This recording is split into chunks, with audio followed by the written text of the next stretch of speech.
Assalamu alaikum and welcome to Community Platform on UCTV.co.uk.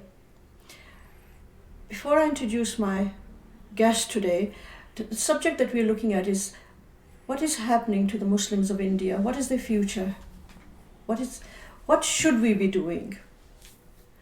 These are difficult questions, but they need responses. So let's not waste any more time and let's welcome our guest, who is not a stranger. He seems to be he's an expert on charity commission. He's been a lecturer at a university, and he knows what he's talking about.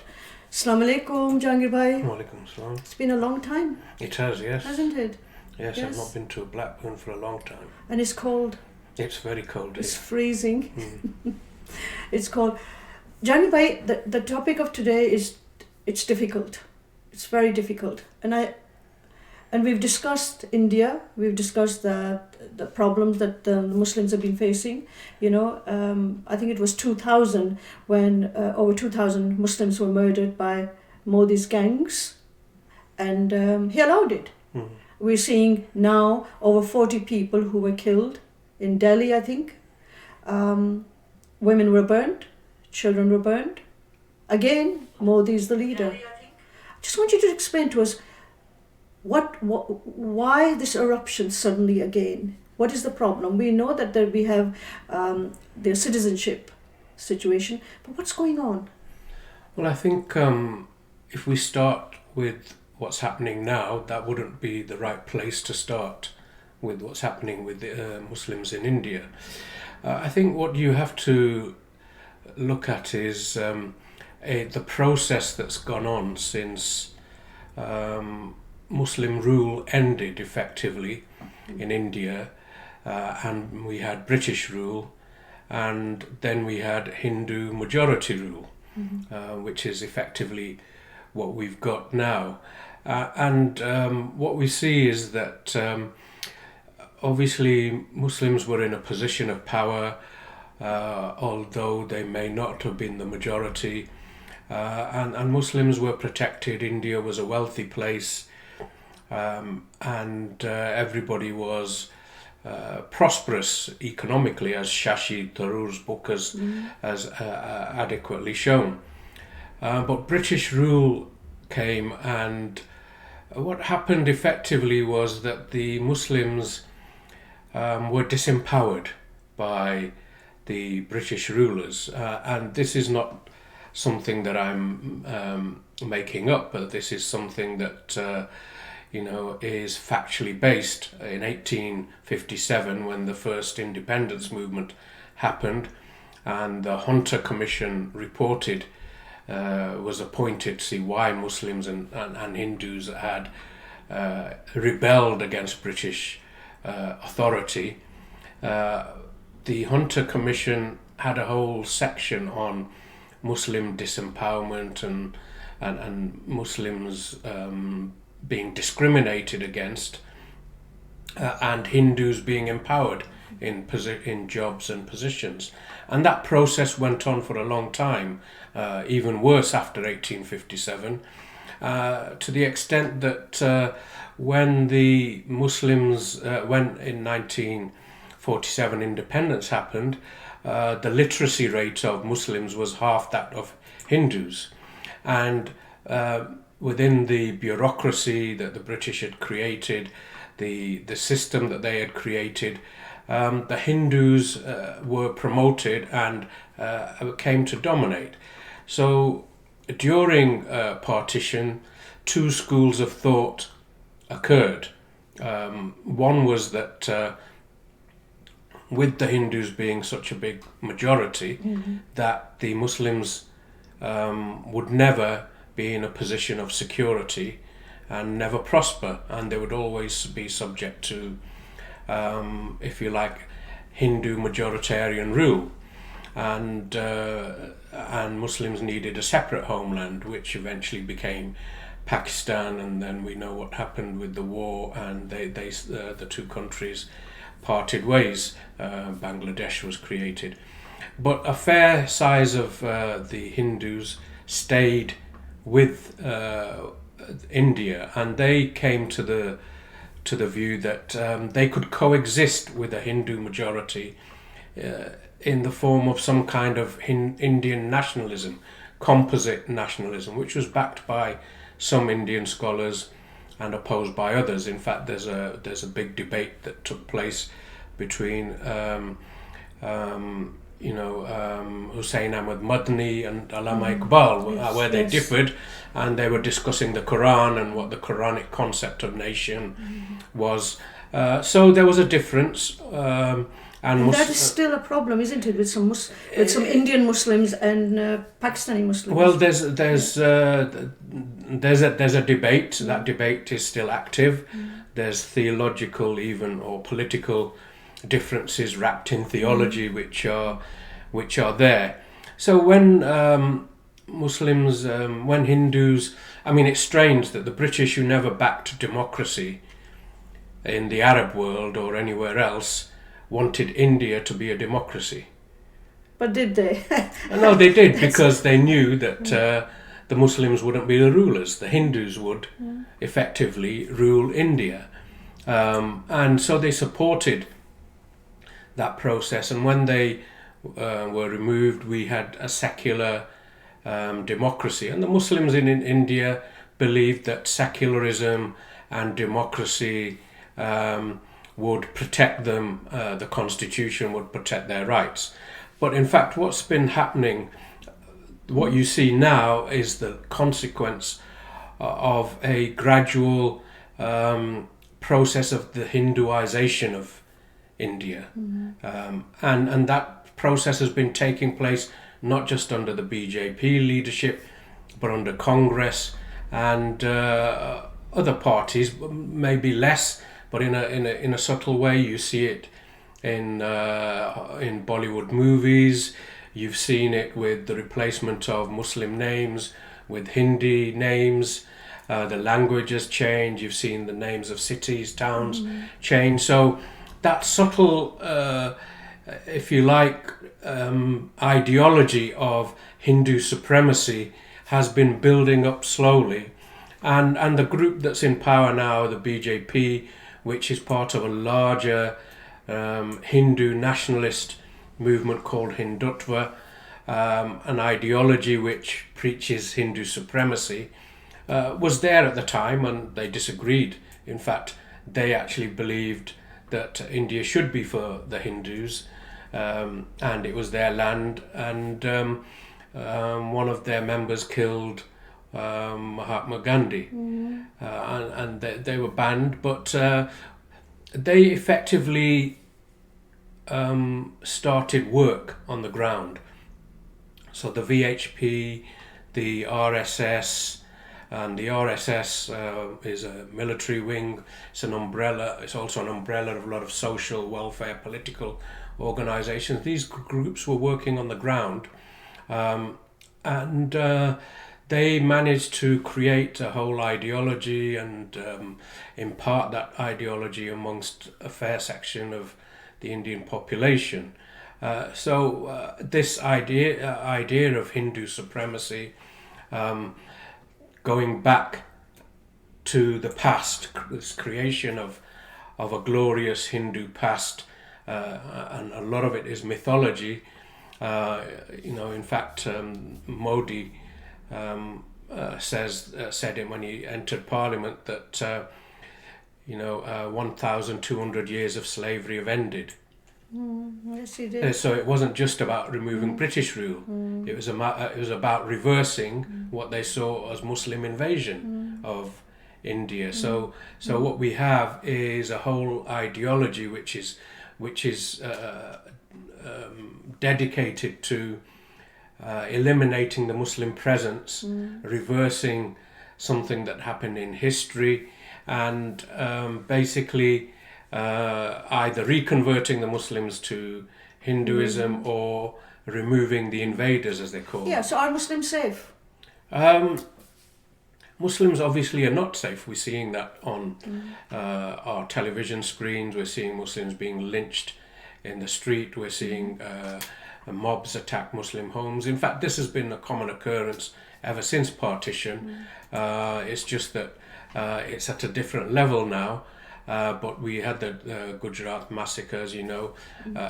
So-called communal riots have been taking place for a long time. So Muslims have never really been safe. So was Jinnah right in having a separate land for Muslims? Well, I don't think we should really go into whether one group was right or wrong, because what's happening at the moment is we need to discuss the future of India, Indian Muslims, and how they can now protect themselves or move forward. So let's elaborate on that. I like that. I understand.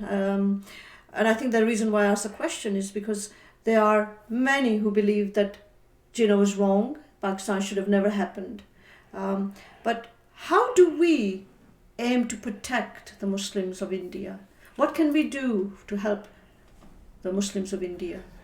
Well, let me just address that question, because obviously this debate continues to go on.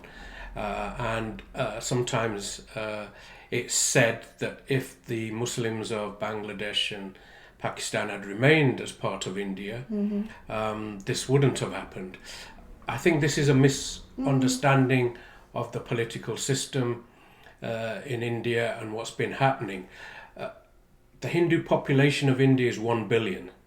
Yes. Which is massive. And even if we add to India's 200 million Muslims,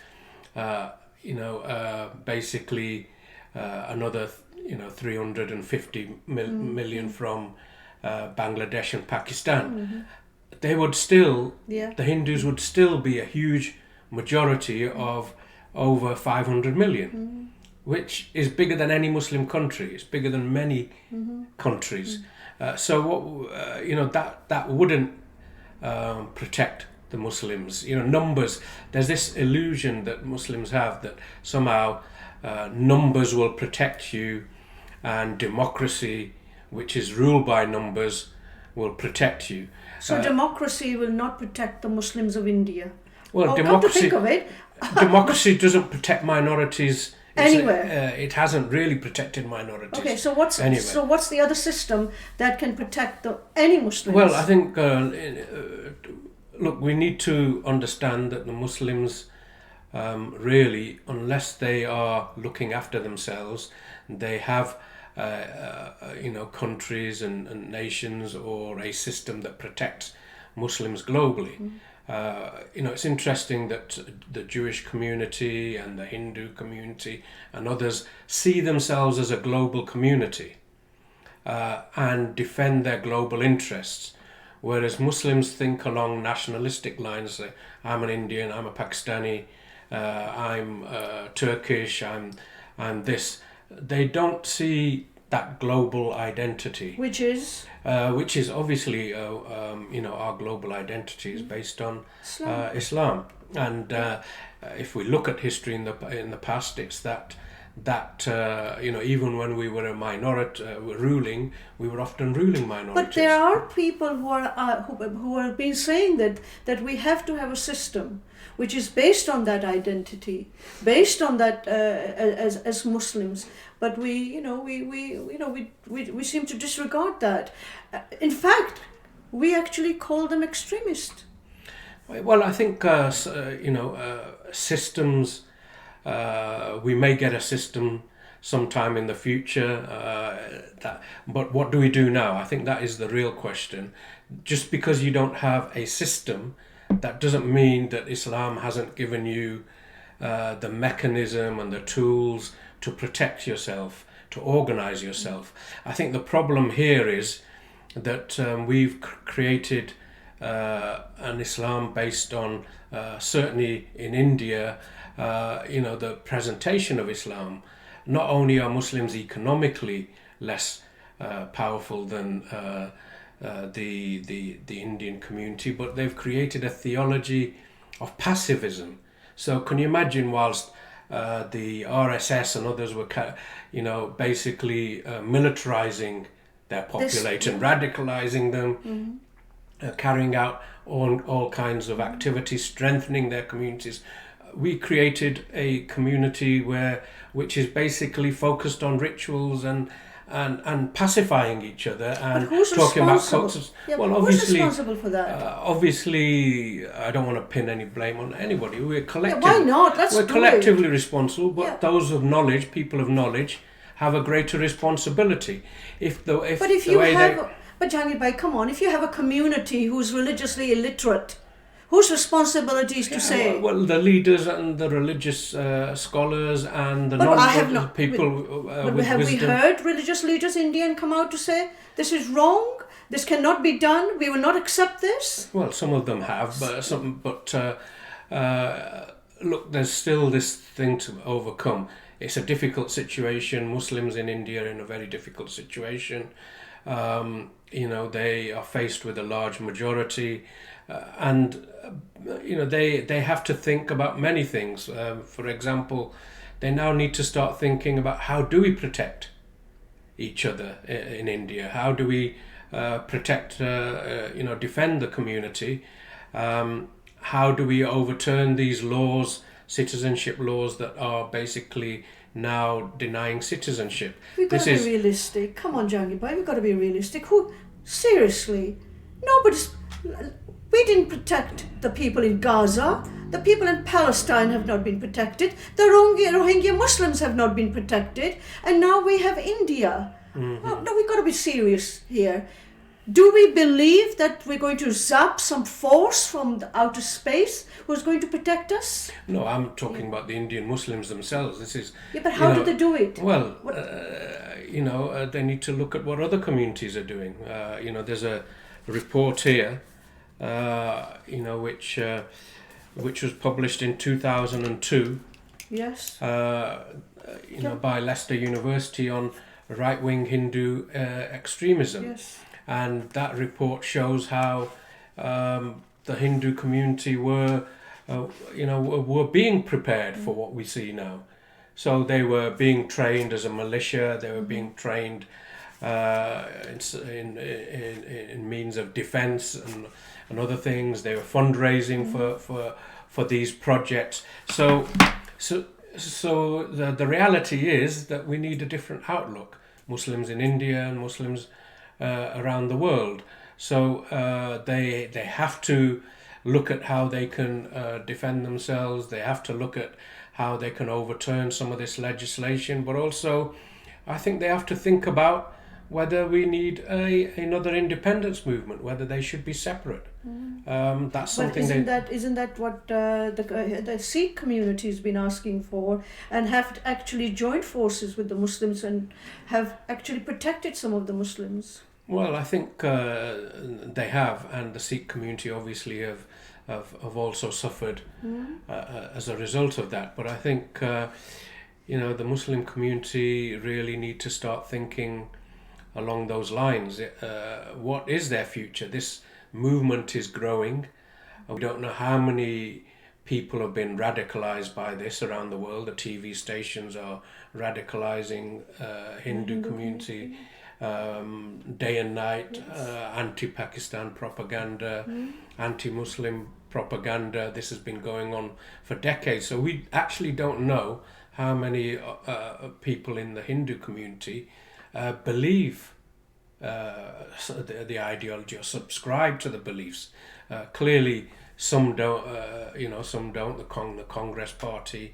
But you have leaders of Muslim states. I mean, I recently heard that Imran Khan appealed to the international community, and I had to smile. Mm-hmm. Why are we appealing to international community? Because are you saying that the international community is blind? Do they not know that the there's a genocide taking place? Rohingya has been taking place. Why are we appealing? Why are the Muslim states not getting together to say, okay, this has got to stop? I don't know what labels we need to use, but there has to be a system which sends out the message that this is not acceptable and we will not have this. Well, of course, that needs to happen, and obviously Imran Khan has been speaking about it on international platforms. the ideology. But I think Pakistan itself, we have Indians in India saying, "Well, we don't want Pakistanis speaking on our behalf." So Pakistan is in a difficult place. It has the Kashmir issue. Let's not forget. Absolutely. They annexed Kashmir, Yes. and what we're seeing against Muslims in India has been a regular occurrence In Kashmir. for a Yes. very long time, for Yes. 70 years, Yes. and certainly the last 30, 40 years. So Kashmiri Muslims understand what's been going on. The reality is that Pakistan is not currently, has its own priorities. It's not in a state to help the Indian Muslims and the Kashmiri Muslims. I think the point I'm trying to make here, that we seems to be, asking. United Nations is supposed to have been resolving the issue of Kashmir that's been going on for 70 years. We have not seen that happen. Do we really believe that's going to happen? I mean, do we genuinely believe that the United Nations it's not going to happen, help? but I think, I think the problem is that we look to our leaders and rulers as if they are the ones who are going to do something. Apparently not. Islam places an obligation on all of us. Yes. If your leaders and rulers are not doing something, well... Yeah, and that's where we need to do. And, we're a global ummah. And so, therefore, we need to act. There's nothing stopping us from basically, politics is war by other means. I agree. I absolutely agree. What are we doing about? Yeah, but what can individuals do? What can you and I do? We're sitting here in Blackburn. What do we do? First of all, the ideology of Hindutva, which I think we need to, we need to spend a great deal of time politically trying to unravel this and explaining what it is to others and mobilizing the Muslim community, because most of the Muslim community don't understand what's going on. And then we need to help the Muslim community to understand, look, a defense of life and property in Islam, and I'm not telling people to go and fight. No, of course not. But, of course not. We should always be in a state of preparedness and teaching Muslim the skills and the ability to be able to defend themselves in all kinds of ways, whether it's political, whether it's through media, whether it's propaganda. Wars are won through propaganda sometimes. Okay, let me ask you, can we call for a BDS against Indian goods? You can do, but who's going to do it? Are the shops in? Well, this is the point. Are the Indian shops going to do it? Well, this is the point. This is the point. The problem is this is, as I said, this is not a product of 1 or 2 years. The Indian community has become economically strong. The Hindu community, who runs the economies of the Gulf states, who manages? But they have a system. We don't have a system. We need a system. No, okay, you go back to They didn't have a system. Yeah, but Jahangir, come on, go back to pre-1923. I think what they have a determination and an organisation, and they are willing to work towards that. We don't. We live in a cosy la-la land of illusions where we don't even recognise a threat. How many of our leaders and scholars talk about the principles of organisation in Islam, in the Quran? Exactly the point. We're going to have to have those leaders who can actually guide us. We don't have those. So what do we do? We have to, the Quran tells you how to organise yourself. It tells you who your enemies are. Yeah, it tells you that you won't be able to become part of a group with another group. This is common sense. You can't politically, the idea that... I'm going to put a clanger here, okay? Right? You're not going to agree with me. Do we need the Khilafat? You knew I was going to bring that up at some point, and I was alluding to that. Do we need a system that will guide us to do that? Because we do not have a system. Look, systems are also run by people, yeah. So I'm asking you, do we I need think a system? what we need is Islamic power. We need Where's Muslims that to going to become come from? power. It comes from Muslims. Yeah, but how is going The how basis, are they going to organize? The basis of Khilafah is Islamic rule and power. Even if you have a sultan or a caliph, and they're not powerful, they haven't developed their people. They haven't developed.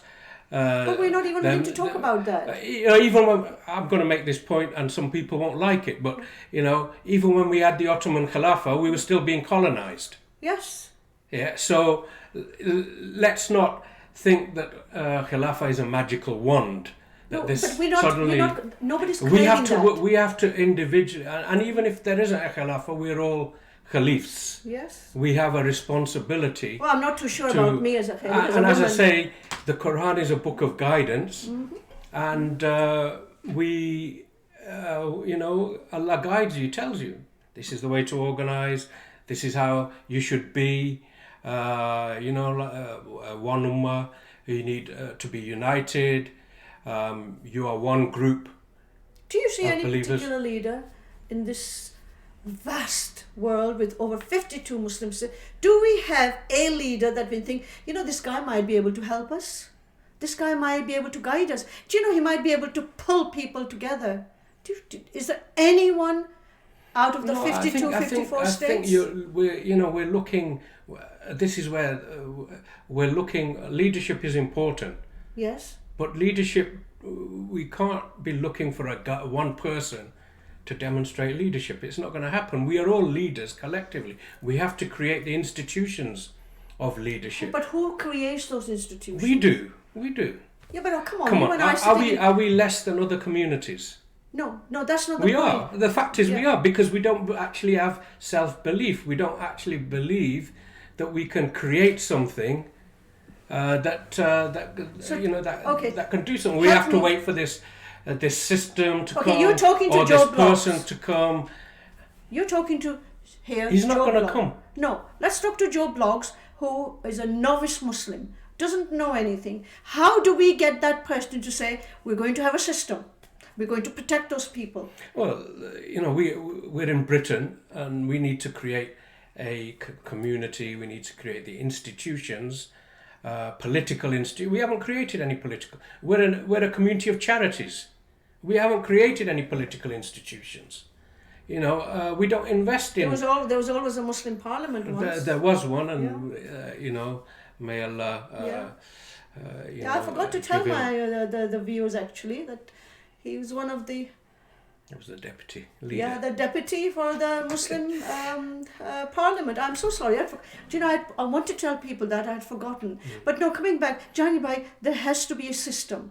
We can't work without a system. We know that. Yeah, well, we have to create structures. Yeah. How do we go to help those, how do we change the lives of those people who are suffering? Because they're suffering. They're not the only ones though, are they? Well, I think we have to be more politically active in the sense that we have... You mean join one of the political parties? Is that what you're saying? Bashar al-Assad won the Syrian conflict. How did he win it? Less by military means, more by propaganda.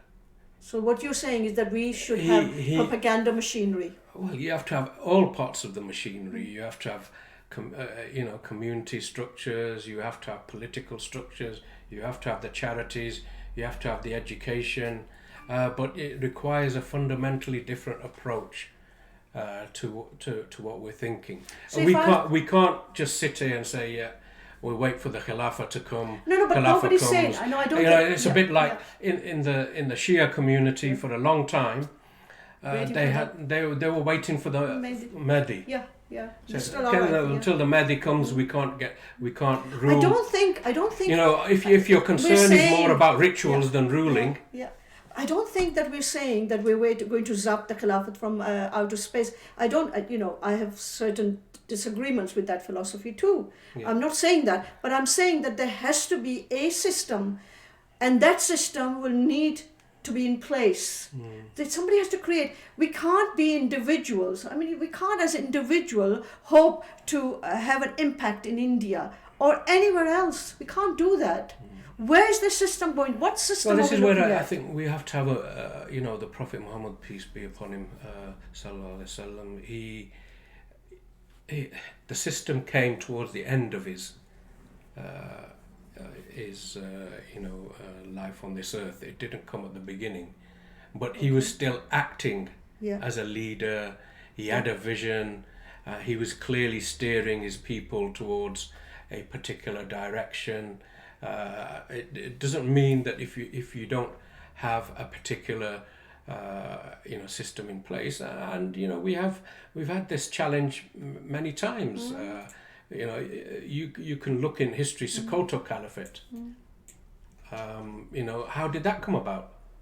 Scholars and leaders came about. They reformed the people. Then they led them in jihad. Then they basically but we created. Don't have those. We don't have that caliber, do we now? Yeah, we have a lot of caliber. I think.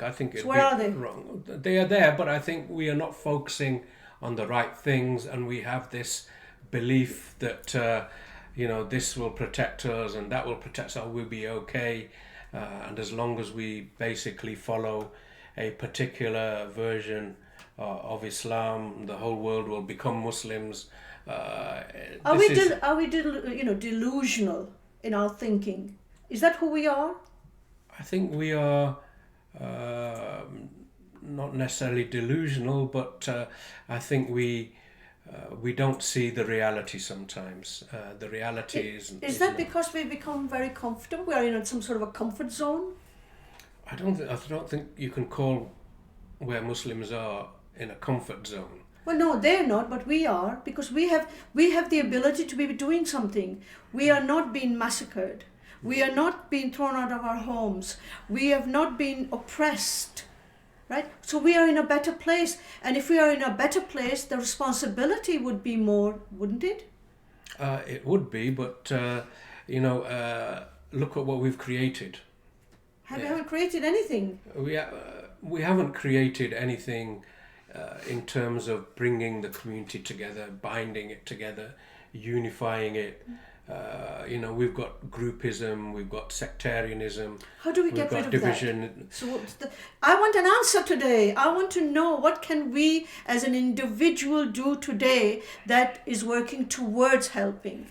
Well, I may be able to in a few weeks. I've got a paper. Yes, I know you have. Coming out. I know we've got a break coming up, Jahangir bhai. So we're going to take a short break. Don't go away. We'll come back. I know this conversation can go many places. So don't go away. Keep watching. Jazakallah khair. Assalamu alaikum.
Assalamu alaikum and welcome back to Community Platform on UCTV.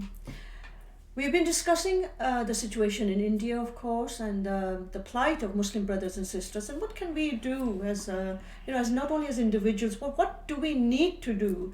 Every time we turn on the television, it's either Gaza, or is it Palestine, is it Rohingya, is it Syria, and now India. And of course, we mustn't forget, that Kashmir has been under lockdown for over, I think, about 3 months now. Since August.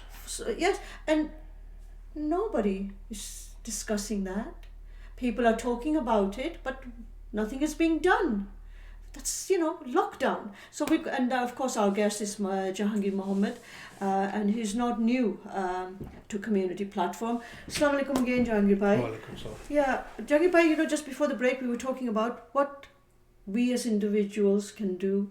We are in a better position, aren't we? We're comfortable. We know that when we leave our home today, we can get in a car and go anywhere we want to go. That Kashmir can't do that. It's under lockdown. Gaza is the biggest jail on the planet. Rohingya Muslims, from being raped, to be becoming homeless. You have Syria. I mean, look at what's happening in Idlib. And now, Urdu mein kehte hain sone pe suhaga. You've got India. So the point is, what do we do? How do we become a driving force to say we have to do something? Our problem is that we have these issues, conflicts. We remember them for a bit. We'll collect a lot of money and then we'll forget. Yeah. So take Kashmir for example. I know this will upset a lot of people, but I'm please going to say upset. We like people being upset because you get. How many Kashmiris do we have in the UK? Quite a lot. We don't have one single website which can that we've managed to produce, which documents all the horrors that have taken place in Kashmir for all these years. Yes. Point out one where somebody could, if you're talking to a non-Muslim or your local MP and you want to point out and educate them what's happening and say this is terrible, what can you give them? Nothing. We haven't even managed to do the basics. We have meetings, we have a good speaker and Allahu Akbar and everything. Yeah, but at the end of the day, you haven't moved. You haven't done anything because this is hard work. You have to be dedicated. You have to be committed to what you're doing. We have communities from all over the world. Syria.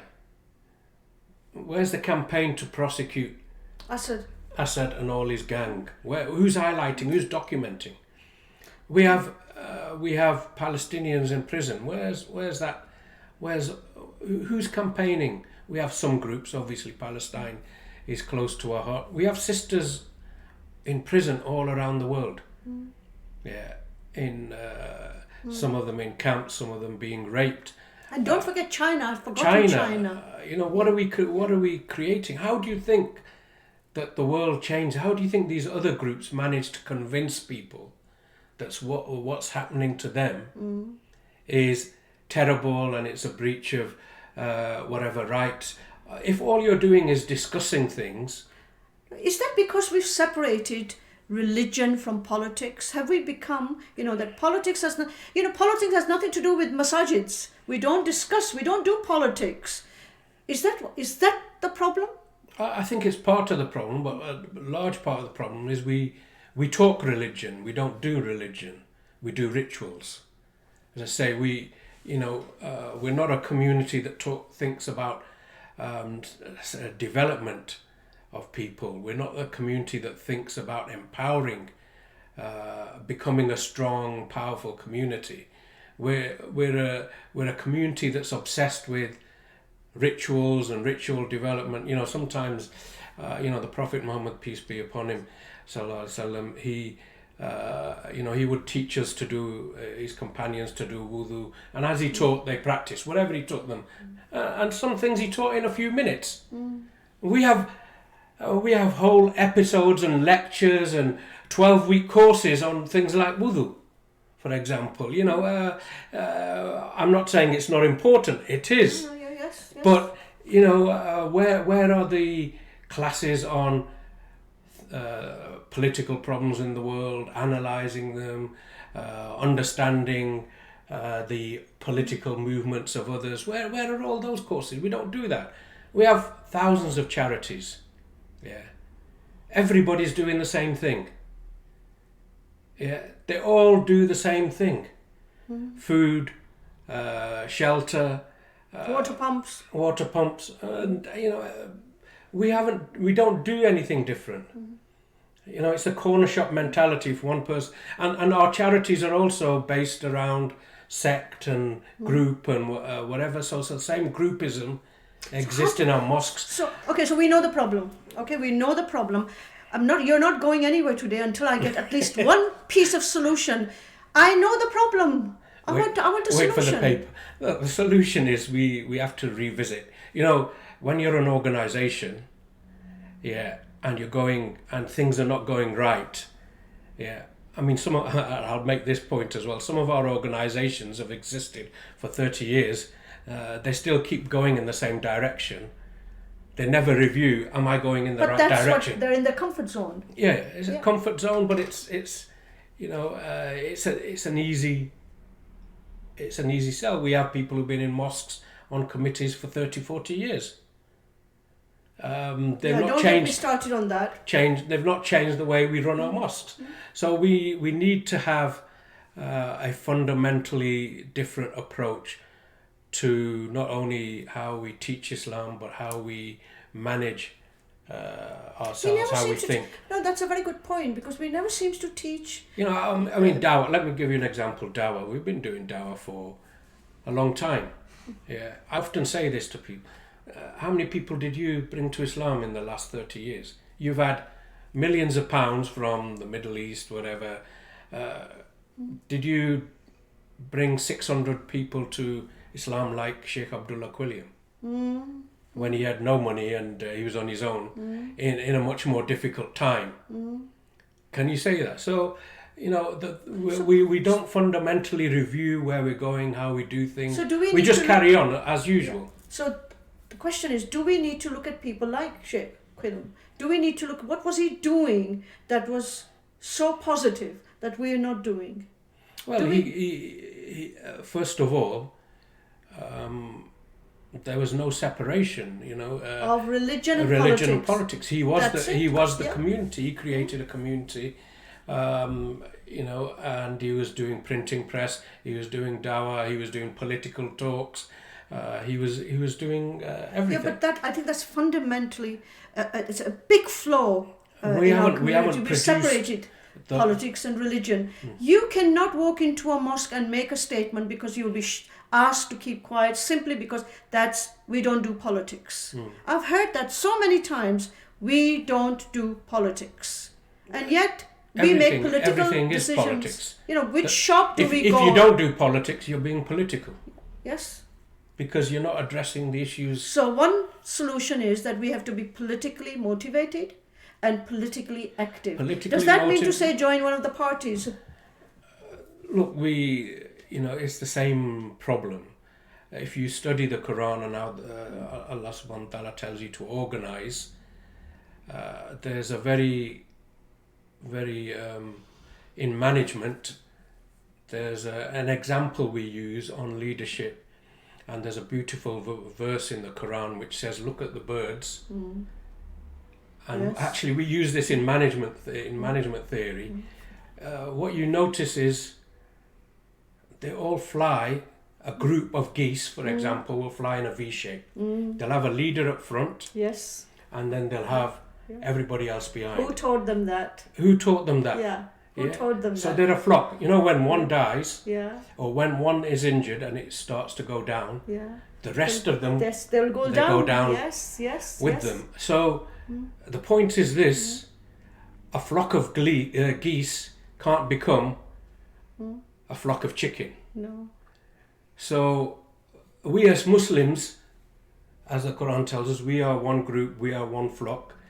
You can't become something that Allah subhanahu wa ta'ala has not created you to become. You can't become part of another group. And this is mentioned. I don't have time to go into all the verses. No, don't worry about it. We'll bring you back for that. But you know, we have to fundamentally realize that we have to become a cohesive group ourselves to be able to deal with others. Otherwise, you're not a community. You're just a bunch of individuals. And we're not actually a number. We're just... No, we're not. We're not. We are a fragmented community. One final question, and I've already asked you that. Was Jinnah right in,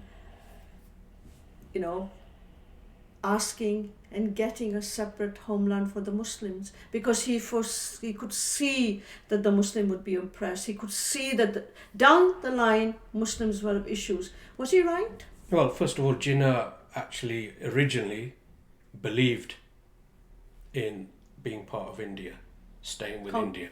But through the writings of Iqbal and other scholars, he became convinced. And I think also, he did have an understanding of the Western system.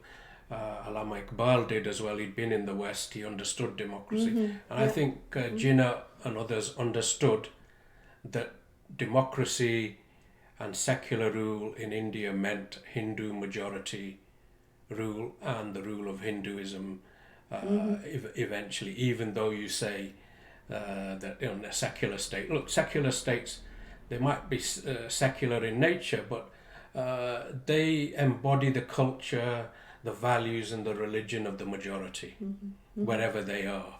And therefore, it was bound to happen that India, after years of being from Muslim to Hindu rule under the British, empowerment of the Hindus, the strengthening, the development of Hindus, and we saw that even after partition, Muslims are still, effectively, economically, a marginalized class of people. You just look at the statistics. I think even in 1999 there was a stat that out of 100 of the richest people in India, only 3 were Muslim. So the fact of the matter is, by the very nature of the forces of democracy, the Muslims were bound to be disempowered and marginalized, and ultimately politics and constitutions and laws don't defend people. No. Laws and constitutions are subservient to politics, not the other way around. And therefore, the Indian Muslims can campaign as long as they want to overturn some of these laws, but eventually they shouldn't be surprised if there are more of these laws and they don't succeed. Yeah. No, that's you're absolutely right. But ultimately, we need a system in place, and we've come to a point where we say goodbye to our guests. But of course, it's not a goodbye as such. We hope that Jahangir Bhai, you will come back to us to discuss this, because it's an important topic. It's a very important topic. I'm very grateful for allowing us into your homes and for watching. Thank you so much. Jazakallah khair. Please join me next week for another topic on community platform at uctv.co.uk. Until then, Jazakallah khair. Assalamu alaikum. Look after yourself and your neighbor, whoever they may be. Assalamu alaikum.